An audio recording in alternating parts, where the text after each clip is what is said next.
Getting into ketosis can be difficult, but everyone can do it. So, what's the easiest way to get into ketosis? I'm gonna tell you exactly what it is. Let's cover some basics. These conditions need to be met. Your liver glycogen stores have been depleted and the liver starts converting fatty acids into ketone bodies. This takes approximately 16 hours or so. The concentration of serum blood ketone levels is above 0.5 millimoles. Optimally not higher than 3.0 millimoles.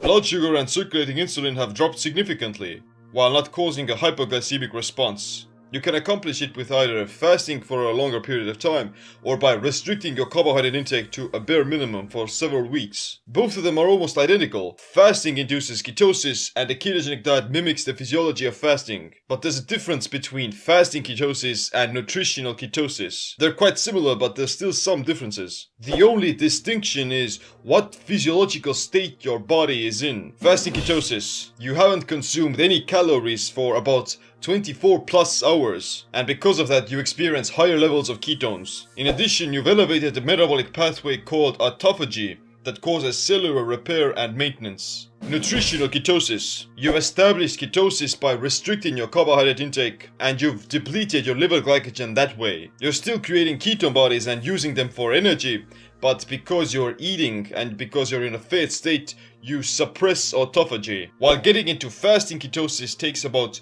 1 to 3 days, nutritional ketosis requires 2 to 3 weeks of keto adaptation, during which you need to pay close attention to how many carbs and protein you eat and how it affects your blood sugar levels. Strict water fasting reduces circulating blood glucose and insulin levels while raising glucagon and ketones. Not only is fasting the fastest way to establishing ketosis, but it's also the easiest. The liver won't start producing ketones unless your liver glycogen has been depleted first. This causes a small energy crisis.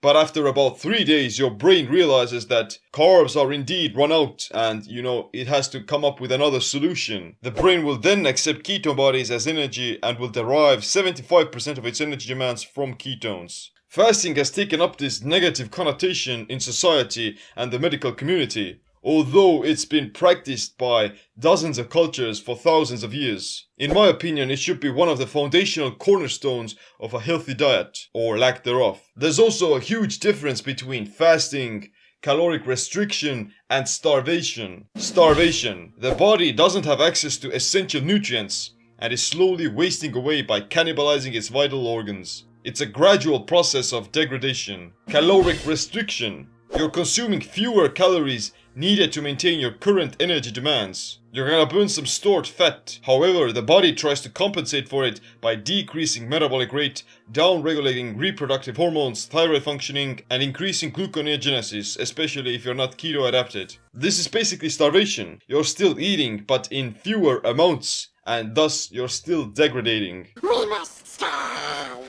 Fasting.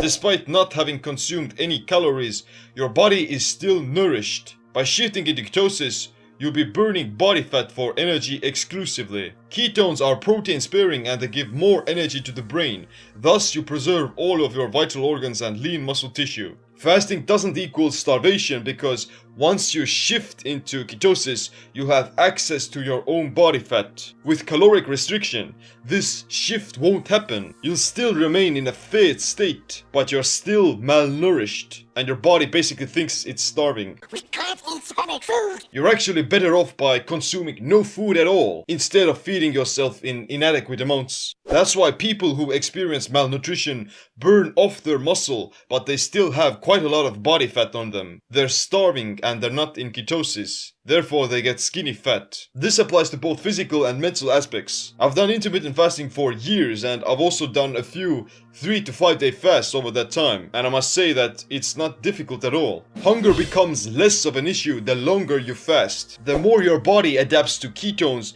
the better you become at burning your own body fat for fuel. This prevents you from getting hungry, and if you do get hungry, then you can easily stave it off by drinking some water or coffee or something. The sensation of hunger doesn't change the longer you fast either. There's a slight difference between not getting hungry in between lunch and dinner versus not eating in 24 hours. But beyond that, the feeling stays the same. It doesn't matter whether you've been fasting for 2 days or 7 days. The hunger signal, it stays the same. It doesn't get any worse. You're having a bad day?